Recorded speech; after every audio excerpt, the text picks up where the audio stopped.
반갑습니다. 부시맨입니다. 자, 오늘은 임대차 특약에 대해서 한번 말씀드려 보겠습니다. 우리가 임대차 특약에 뭘 넣어야 할지 꼭 이것만큼은 넣어야 되는 거. 특히 전세 계약 있죠. 전세 계약 하실 때는 꼭 이 특약은 무조건, 정말 무조건적으로 넣으셔야 됩니다. 그리고 혹시나 조금 여유가 있다면 뭐 가계약금 넣기 전에 중개사분께 나는 이런 특약을 좀 넣기를 희망한다라고 말씀드리고요. 그게 아마 중개사분들께서 거절할 이유는 없을 거거든요. 근데 혹시나 뭐 거절을 한다, 안 된다고 하더라 답변을 받는다고 하면 그냥 계약은 안 하시는 게 맞지 않을까 제 생각은 그렇습니다. 뭐 안 내야 될 이유는 없으니까. 자, 오늘 전세계약 특약을 한번 총 6가지입니다. 6가지 정도 한번 체크해 보도록 하겠습니다. 자, 첫 번째, 임차인은 전세자금 대출 예정이며 임대인 또는 임차 목적물의 하자로 인한 전세자금 대출 미승인 시 계약은 무효로 하고 임대인은 계약금을 즉시 반환한다. 자, 임차인 중에 전세를 계약할 때 대출 없이 계약하시는 분들이 과연 몇 분이 될까 싶습니다. 거진 뭐 90%, 95% 이상이 아니면 더 이상이겠죠. 그 이상은 전세 대출을 할 거고, 그리고 전세 대출 하시는 분들은 아마 상품까지도 꼭 선택해서 집을 보러 다니십니다. 그 상품이 뭐 보금자리론이라든지 뭐 디딤돌 아니면 뭐 부산은행에서 해주는 또는 이제 국가 지자체에서 해주는 대출 상품들이 좀 많죠. 많으니까 좀 이것저것 알아보실 텐데, 나는 문제가 없어. 임차인 나는 문제가 없는데 임대인 또는 목적물 하자로 인해서 대출이 안 나올 수가 있기 때문에 이 특약 꼭 들어가셔야 됩니다. 그래서 대출 이 특약이 안 들어가고 그냥 계약을 했는데 내 대출 안 나오니까 보증 계약금 돌려줘 이러면 임대인 입장에서 돌려줄 이유가 없어요. 그렇죠? 돌려줄 이유가 없단 말이죠. 그러니까 이 특약을 꼭 넣어서 혹시나 대출이 안 나면, 내가 원하는 상품의 대출이 안 나온다면 계약을 해지할 수 있게끔 그렇게 진행하시는 게 좋겠습니다. 자, 두 번째. 자, 임대인은 임차인의 보증보험 가입을 위해 필요한 절차에 적극 협조하며 임대인 또는 임차 목적물의 하자로 인한 보증보험 가입 미승인 시 계약은 무효이며 지급한 금원 전액을 즉시 반환한다. 단 임차인은 잔금 지급 후 1개월 이내에 가입할 것을 조건으로 한다라고 적었습니다. 자, 보증보험 가입 절차가 어떻게 되냐면, 먼저 보시면, 자, 임차인하고 임대인하고 이제 전세 계약을 체결을 하죠. 체결을 하고 이제 잔금 지급까지 해야 됩니다. 잔금을 지급하면 임차인은 보증보험 가입에 이제 보증보험 회사에 이제 가입 신청을 하겠죠. 신청을 하고 보증보험 회사는 임대인에게 이제 연락을 취합니다. 연락을 취하고 보증보험 이렇게 가입을 한다라고 연락을 취합니다. 그리고 이제 계약 이제 종료일까지 계속 살겠죠. 가입이 되면 종료일까지 살고, 혹시나 임대인이 하자로 인해 목적물이 하자로 인해 보증보험에서 신청을 했는데 보증보험에 가입이 안 될 수가 있어요. 그렇죠? 그렇게 되면은 이제 임대인은 보증금 전액을 즉시 반환해줘라. 그리고 임차인은 계약은 무효로 하고 즉시 반환해주면 임차인은 뭐 퇴거를 하겠죠. 자, 이런 특약인데 이걸 왜 넣어야 되냐면, 보증보험은 이제 우리가 흔히 매매가의 90%, 뭐 KBC의 90%가 넘어가면 보증보험 가입이 안 되고요. 그리고 이제 세대수가 좀 적은 곳이나 이런 곳은 공시가격의 126%가 이하가 돼야지 이제 보증보험 가입을 해줍니다. 근데 그거는 미리 사전에 알아볼 수 있겠죠.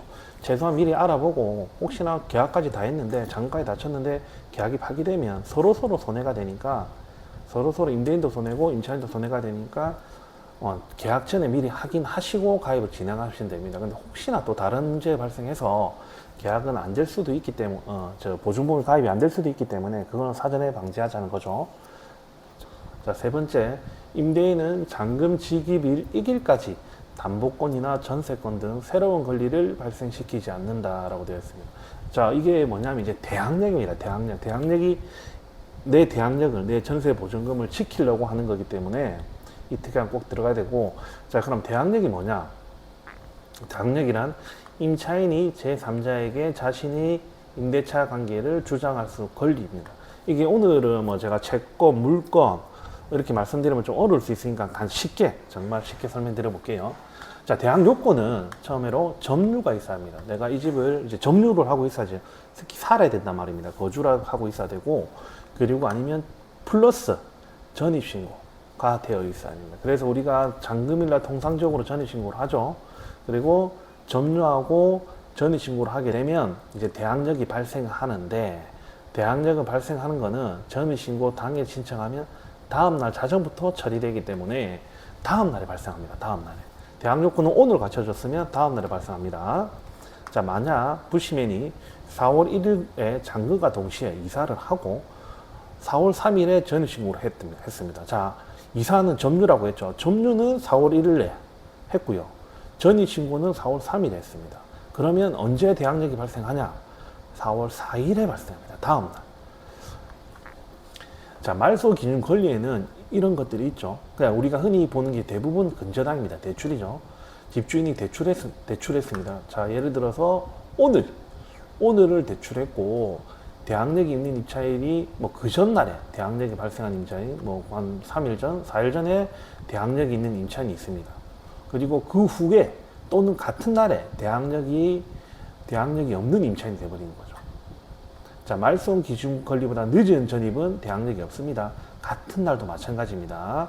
말소 기준 권리보다 하루 빨리는 이제 전입이 되어 있어야 됩니다. 그래야 대항력이 발생하죠. 내 보증금을 지켜줄 수 있다. 그래서 대항력을 꼭 갖춰야 한다라는 겁니다. 이 특약은 자, 꼭 넣으셔야 합니다. 임대인은 잔금 지급이 이길 다음 날까지 담보권이나 전세권 등 새로운 권리를 발생시키지 않는다. 그래서 잔금일 날에는 꼭 등기부 등본을 꼭 확인하셔야겠죠. 자, 네 번째, 임대인은 국세나 지방세, 건전화권의 이자 체납이 없음을 고지하며 임차인의 세금 체납 내역을 확인해 보는 것에 적극 협조한다. 만일 세금 체납이 확인되는 경우 잔금일 이전까지 체납액을 전액을 상환하며 이를 얼기 시에는 계약은 무효로 하고 지급한 계약금은 즉시 반환한다.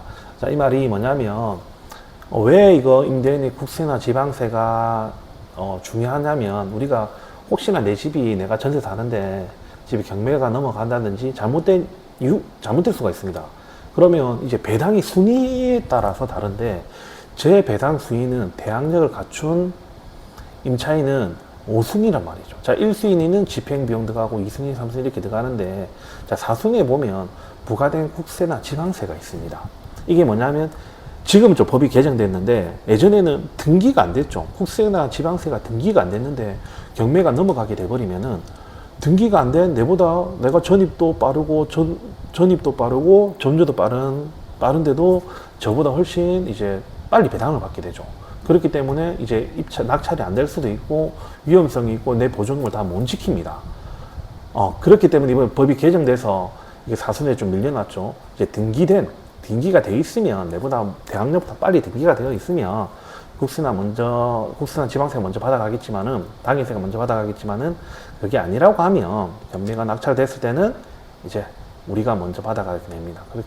근데 이거를 왜 이렇게 적어놨냐면, 아무래도 이런 체납이 있으면 경제적이라든지 혹시나 내가 나중에 보증금 돌려받을 때 좀 문제가 될 수 있겠죠. 그래서 한 번 더 체크하고 넘어가시길 바랍니다.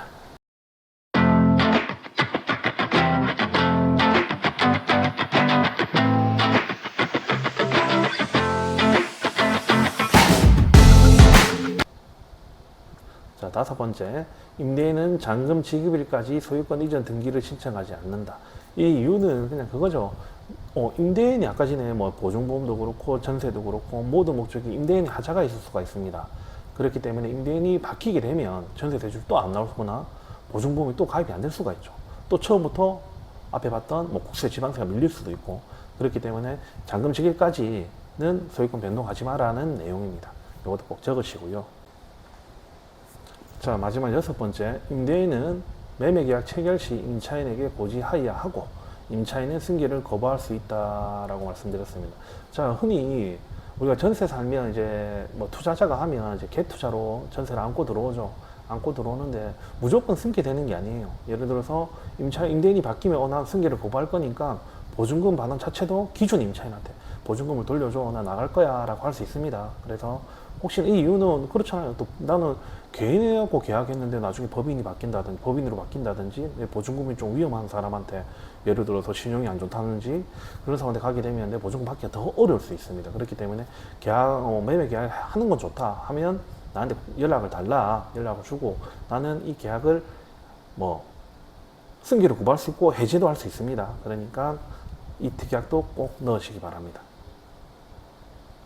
자, 오늘 간단하게 좀 빠르게 좀 제가 설명을 드렸는데 이 특약을 조금 알고 넣으셔야 됩니다. 그리고 너무 이제 특약이라는 게 서로 이제 협의해서 작성을 하는 건데 너무 임차인한테만 유리한 특약 또는 임대인한테만 유리한 특약 같은 경우에는 상대방 기분을 좀 상하게 할 수 있고 계약이 좀 끝까지 매끄럽지 않게 갈 수가 있습니다. 예를 들어서 임대인한테 유리한 특약이 뭐냐면 계약 만료 전 임차인의 사유로 계약 해지를 원하면 새로운 임차인에 대한 중개 수수료는 기존 임차인이 지급하기로 한다라는 거죠.